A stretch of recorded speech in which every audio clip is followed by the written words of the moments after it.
It's Friday, February 23rd, 2024, and listen, do I have a bounce back for us today? I've got three best bets in college basketball and the NBA. Let's get into it. What's up, guys? It's your boy Noble Living back with another DYF Bets video where I'm breaking down my favorite picks and plays of the day as we just try to get to the bag together and make some money. Like I mentioned, I need a bounce back in the best way, in the worst way. Yesterday, we went 0-4. Oh my goodness, I can't tell you the last time we went 0-4 on the channel. Literally lost every play. Buddy Hield, over 16.5 points. I think he finished with like 14. We needed one more three, bro. The volume was there. Just wasn't hitting shots. Jaden Ivey, over 17.5 points. He didn't get there. He started off slow. I think he finished with 14 or 16 points. He had like 4 points at halftime. Oh my goodness. And then the Warriors and Lakers over, just finished about 3 or 4 points short. You hate to see that. It was trending towards the over in the first half, and then the defects started picking up in the second half. And the Lakers, I mean, they just couldn't stop Steph Curry, so they didn't cover the spread. 0-4 on the day. You can see our year-to-date record right here. Still killing it in the month of February. 38-31 now, but we need to turn this ship around because we got a few days left, and that's not how we're gonna go out. So today, guys, we're bouncing back. I appreciate all the love and support that you guys are showing on the channel. Smash that like button and subscribe to the channel and share this with somebody who you know is a sports bettor. And guys, if you don't like the picks, just don't take them or fade them. Doesn't matter. We're just here to try to beat the sports books together. And I always could use some recommendations on places to look, especially if you're catching on bets and I'm losing, all right? So let's dive into these best bets today. I got a few player props that I really like, and let's get into it. All right, so for my first best bet of the day, I'm really going to give you two player props in the same game because I like this matchup. And it's really, there are a lot of back-to-backs in the NBA right now. And considering how yesterday went for me, I'm like, maybe I should not go too crazy, try to dive into all the different games that are out there today. So for me, I'm just going to focus on one game, try to get it right in one game, in one angle. And I'm going to go to this Hawks and Raptors matchup tonight. And I like two player props in this game. The first one is going to be with our boy Scottie Barnes coming off his first All-Star appearance. And we're going to go with his points and rebounds over 28.5 as our first best bet of the day. -120 odds on FanDuel. Now, this is the highest total out there tonight. As you know, the Hawks don't play absolutely any defense. This is an angle that I've been exploring over the last few weeks on the channel. This total has actually been going up as well. I think it opened around like 240, 242. I'm seeing like 244, 245 on certain books, and rightfully so. The Hawks play no defense. They give up the most points in the NBA per game at about 130 points per game. And the Raptors team, they're not much better, okay? So for me, I'm expecting a ton of offense today, and I'm expecting Scottie Barnes to be able to eat against this Hawks team that gives up a ton of points and rebounds to shooting guards and small forwards. So when you look at the numbers, the Hawks give up the most points in the NBA to shooting guards. When you look at the numbers against small forwards, the Hawks give up the fourth most points in the NBA to small forwards. So right there, off of just points alone, I like Scottie Barnes to kind of be able to eat today. But I want to be able to get a little bit of an extra insurance with his rebound line because he's been absolutely grubbing on the boards. And then you guys know when games have high totals, it means a lot of shots are going up, means a lot of rebound opportunities. And when you have a team like the Hawks who like to push the tempo and pace, we get a few more rebound opportunities as well. The Hawks' rebounds numbers are not terrible, but when you look at how Scottie Barnes has been eating on the boards of late, it makes me a little bit more confident in taking him this game. Even last night against the Brooklyn Nets, Scottie Barnes finished the game with 18 points and 12 rebounds. That would have gone over this 28.5 line. The game before that, before the All-Star break against the Pacers, which play a very similar brand of basketball to the Hawks, which is minimal defense. We're trying to outscore you. We're trying to outrun you. We're trying to see who can get up more shots and more buckets in the hole. That's really the game plan for both of these teams. In that matchup against the Pacers, 29 points, 12 rebounds. So I'm expecting something very similar from Scottie Barnes in this matchup today, and he's had success against the Hawks so far this year. He's played them 3 times this season. He's averaging 24.7 points per game against the Hawks this season, so 25 points and 6 rebounds. So guess what? Right around this total and over this total just on the averages alone. I absolutely love that. Now, if we dive into his game log and stats against the Hawks a little bit deeper, let's see how that looks. Tends to score a little bit more than he does grab rebounds against the Hawks. He had 24 points and 4 rebounds in the last matchup, so we would have hooked on this line. But in the game before that, 23 points, 4 rebounds. Again, hooked on this line. But in the matchup before that, 27 points, 10 rebounds. So you might want to say, okay, Noble, why are you taking the combo square? Because I like the extra insurance that we get with the rebounds. But if you just want to take the points line, Be my guest. I do think that's a good angle as well, as he has gone over this total a few times against the Hawks this year. But I do like the extra insurance, like I said, with the fact that Scottie Barnes has been grubbing on the boards lately. In his last 5 games, Scottie Barnes is averaging 18.8 points per game and then 10.2 rebounds per game. So even though his rebounds does go down a little bit against this Hawks team, I do think that he should be able to grab them today. And that if you're worried about the back-to-back, I know you guys are worried about the back-to-back, let's look at what Scottie Barnes has done with 0 days of rest this year. So this season, he's actually played 5 games, 5 back-to-backs.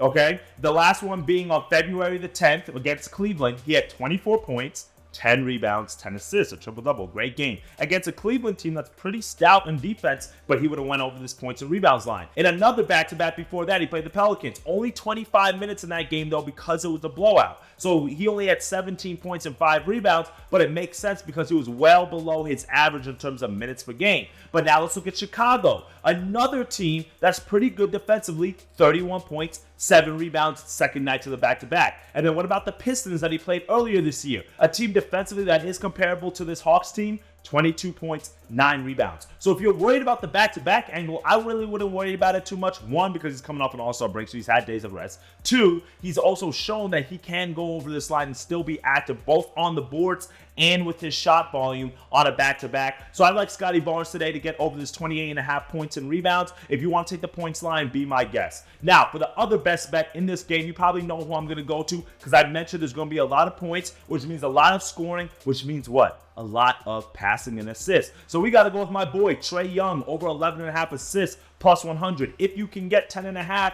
pay for the juice. I'm seeing it at like minus 135, minus 140 on certain books at 10.5. I would take that. I just don't like giving out juice on the channel like that, just because I just don't like to give out juice on the channel. So I would take the 11.5 because I do think he is going to get 12 assists in this matchup today. But if you want to go with the 10.5, be my guest. Or if you want to take the 10 plus assists and parlay it with something else, I do like that. You can maybe parlay with Scottie Barnes. I do like Brandon Miller's threes today against the Warriors. I do like his points as well. There's a few other guys that you can kind of take a look at tonight, as you can exploit that on maybe like a 2-team steam or like kind of a tease down parlay with this guy. But Trae Young, he should be able to get the volume today, especially with the dimes, because he's been doing it all season. He's averaging 10.9 assists per game. Over the last 5 games, he's averaging 10 points assists. At home, he's averaging 10.8 assists. So he's pretty consistent volume across the board. And then against the Raptors this year, look at this. He's averaging 34.3 points against the Raptors in 3 games. So maybe you want to take a look at his points. 13.3 assists per game he's averaging against the Raptors this season. That is what I love. That means that the volume is there. That means that the pace of play is there. That means he's dishing and diming. And when Trae Young is at home, you know that he's looking to facilitate a little bit more than he's looking to look at his shot. But you know another stat that I like? The Raptors, second in the NBA in terms of the most assists allowed to point guards. Only team that gives up more assists is the Utah Jazz, the point guards. So guess what? Trae Young today has a very favorable matchup against this Raptors team. And look at that thumbnail picture of Trae Young. I mean, come on, man. That's a light-skinned pose if I've ever seen one. That means that boy's going to go out tonight and go crazy, right? So coming off the All-Star break where he also got snubbed, I think Trae Young is going to be playing with some extra confidence in the back half of this season and even trying to prove to people that he got snubbed, and 2, he is in that range for an all-NBA team if this Hawks team can be competitive, maybe even get into playoff position, because the numbers he's putting up is absolutely crazy. And keep in mind, my friends, that if you don't make the All-Star team, you still need to make an all-NBA team for those contract incentives for you to get those super maxes. So keep that in mind. So this, for me, I think Trae Young is going to be motivated coming in the back half of the season. The game is at home. They didn't play yesterday like everybody else did. So he should be well rested, ready to go in the back half of the season. I think that there's going to be a lot of points. Like I said, the total's already moving upwards, and we've been taking overs with the Hawks all year. I like this angle today. Trae Young over 11.5 assists. Not going to overthink it. Raptors give a ton of assists. He's consistently gone over this line. He's hit it in the 2 of the 3 games that he's played against the Raptors this year, and only hooked 1 time, and he had 17 assists earlier this year against the Raptors. So for me, I think Trae Young should be able to get it done. Those are my 2 player props in this early matchup tonight. I like these 2, so let's lock this in as our second best bet of the day. Now, for our third and final best bet of the day, we are going to go to a college slate game, and I'm going to go with the Nevada Wolfpack because they're taking on San Jose State, one of the worst teams in all of college basketball, and I'm going to lay the 10 points, even though they're on the road, minus 110 odds. Now, if your book has this at minus 10, pay for the juice. Take it down on the hook, okay? San Jose State, it's really just a fade against them. I don't care if they're at home. They suck. They're 305th in defensive efficiency this year, according to KenPom.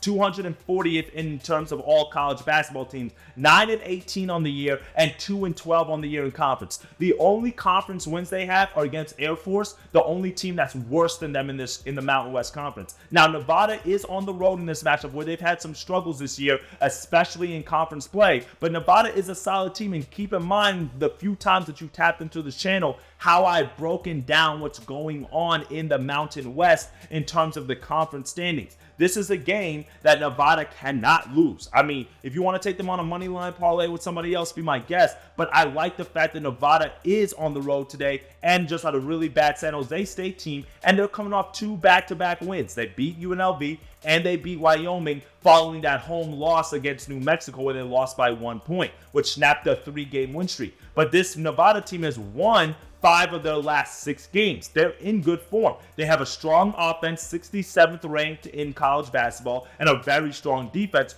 35th ranked in defensive efficiency. And I think that's just the real big disparity here, is that San Jose State just doesn't have enough offense to be able to keep up with the strong, stout defense that Nevada is going to present. And the fact that Nevada also likes to play slow and San Jose State likes to play slow, that means that's going to be a half-court game. And then when you're in a half-court setting, it really just comes down to people hitting shots and who's got the better playmakers, and all of that falls into Nevada. Now, if you are worried about making so many points on the road, I get it, because that is a college basketball angle. That's not something that we usually do. But let's look at some of the good opponents that San Jose State has faced at home, and let's look at the scores, okay? They faced New Mexico at home. They lost that game 95-75. So guess what? They would have covered, or that would have covered this 10-point line. They played UNLV at home. They lost that game by 12 points, 77-65. They played San Diego State at home. Wow. They lost the game, but it was only a 3-point game, 81-78, but that was earlier in conference play. That was only the 3rd conference game of the season. They played Boise State at home. They lost that game 78-69, so a 9-point loss. Nevada is better than all these teams. They played Nevada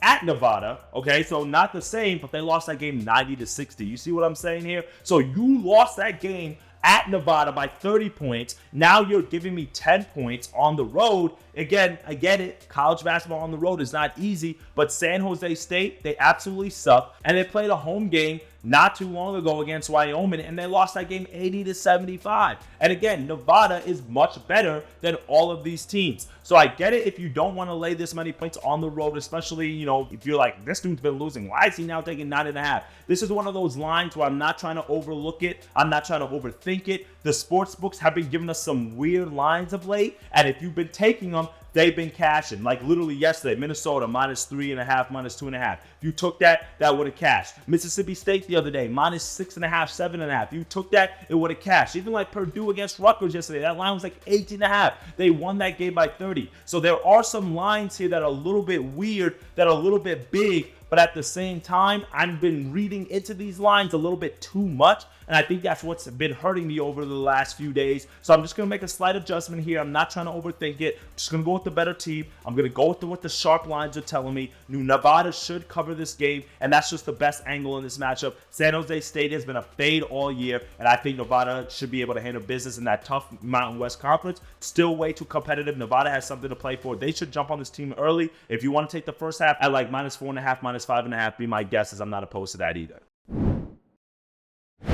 Well, that's it for me today, my friends. 3 best bets, 3 winners that are coming for you this way. We got Scotty Barnes over his points and rebounds. We got Trae Young over his assists at plus money value. And we also got Nevada -9.5. If you want some more picks and plays and some of my other best bets, make sure you smash that link in the description so that you can join the free Discord group and share some of your winners in there, man. Y'all come in there and then y'all don't say much. I want to see what you guys are taking so I can tell you. My boy Slim called me yesterday. He's inside the Discord group. He gave me 3 winners in hockey and NBA last night. I love to tell other people's picks. Remember, the enemies, the sports books, not each other. Let's continue to make that money, and I'll be back tomorrow for a full slate of college basketball, so I can't wait for that one. So make sure you guys are tapped into the channel. If you're not following me on my socials, make sure you do that as we're ramping up some more of the posting on there as well. Appreciate it, my friends. Let's have a day. Let's make some money. Dictate your fate, and I'll see y'all tomorrow. Later, gang.